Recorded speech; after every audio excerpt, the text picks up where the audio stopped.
Khazan, the First Berserker is an action RPG Souls-like developed by Nexon, the same developers who made the mmorpg Dungeon Fighter Online. Now I know half of you probably rolled your eyes at the Souls-like part, but in all honesty it barely counts as one, apart from maybe one or two things, so don't let that discourage you from checking this game out. I was one of the first beta testers for this game and I played around 3 to 4 hours of it, and I enjoyed a lot of the things within this game. The game starts off with our protagonist captured and being hauled off as a traitor by his own people, who are seemingly unaware of the astral spirit that's tracking them. After a few moments, the spirit causes an avalanche, decimating the group and destroying the carriage that was carrying our protagonist, named Khazan.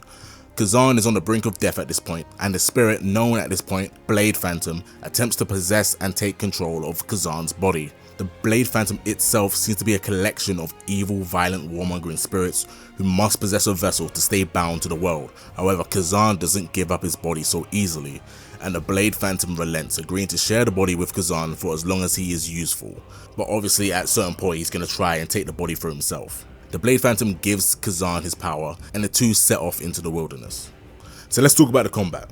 The combat of Khazan is very fast paced, you move very swiftly and very smoothly, and your attacks have nice free flowing animations that emphasize weight and speed. You have the standard light and heavy attacks and a charge attack to start with, as well as a dodge system that rewards you when you time your dodge correctly, and also the flex system that does the exact same thing. Fairly standard stuff for the genre. What isn't fairly standard is the stamina system. Every action both you and your enemies take costs stamina, and this must be managed properly in order to succeed in your fights. The game kind of tricks you with how fast and aggressive these fights are. You'll be swinging, dodging, ducking left and right. Then all of a sudden you're out of stamina and you get cooked. Your stamina recovery isn't all that fast, and if you're the type of player to spam buttons in dire situations, the game will punish you for exactly that. Because of this, it's important to adapt your playstyle to how much stamina you have at that certain point, and also adapt it around the weapon you are using at the time as well, which all have different stamina requirements. Your enemies also suffer from this system too, being unable to perform certain actions when drained of their stamina and allowing you to perform a critical hit when you see this red marker on them. Speaking of critical hits, you may have noticed that the damage numbers flash on the screen with every hit you dish out. This may be a simple thing to implement, but I really love it when games show you the damage you are doing. It just gives a nice visual indicator of the level of the fight you're on and the level of strength that you're on. And it pushes that caveman button in your brain that likes seeing big numbers go even higher. So let's talk about the Souls-like elements of this game. In all honesty, there ain't too many of them. You got typical shit like the sword/bonfire you level up at, and the stats themselves are very similar to Souls game stats, or the backstab executions and the drop attacks on unsuspecting enemies, losing a portion of your souls upon death and having to reclaim them, but I would still barely call this a Souls-like. And let's be real, any action RPG being difficult doesn't make it a Souls-like. But this game definitely can get difficult, let me tell you that.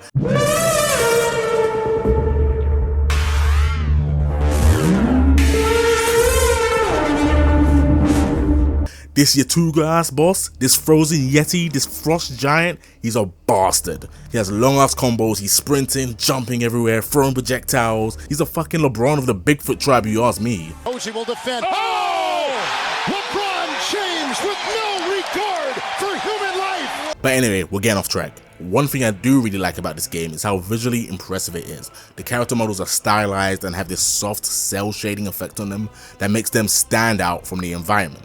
The effects and particles are also very visually impressive, and I really like how every attack you throw covers the enemies in blood. Cause let's be real, your first weapons in this game has you dual wielding an axe and a sword. You and your enemies should be covered in blood. Even the design of Khazan himself has good visual storytelling.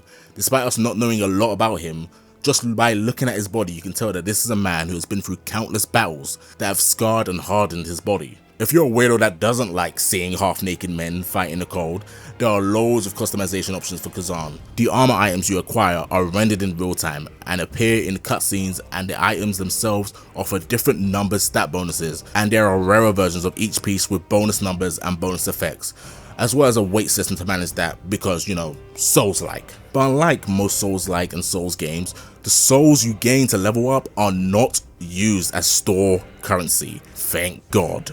As the game progresses, you will unlock skills that can be used from a resource bar. You acquire more skills as the game progresses, and you will also acquire more weapon skills for your specific weapon type as the game progresses. From my playing, I was only able to unlock the dual wielding class, great sword, and long spear, but I'm sure the full game will have more weapon types. Regardless, the weapon types I mentioned have their own skill trees that have weapon mastery requirements, as well as Khazan having his own skill tree for both passive buffs and skill actions. As you can see, there's a lot to chew on in this game. The combat is swift and satisfying, the weapon types are varied and plentiful, the RPG system seems like it has a lot going for it, and the story premise is genuinely interesting. Where I left off in the beta, I had been saved by these villagers and was going through 3 rites of trials to potentially purge the Blade Phantom from Khazan, but something tells me that won't work, and I can't wait to see what happens going on from there. Khazan the First Berserker drops near the end of this coming March, and I'm excited for it, and I hope this video has convinced you guys to keep this game on your radar. Anyway guys, I'm done. Let me know what you think of this game in the comment section down below, like the video, see you next time.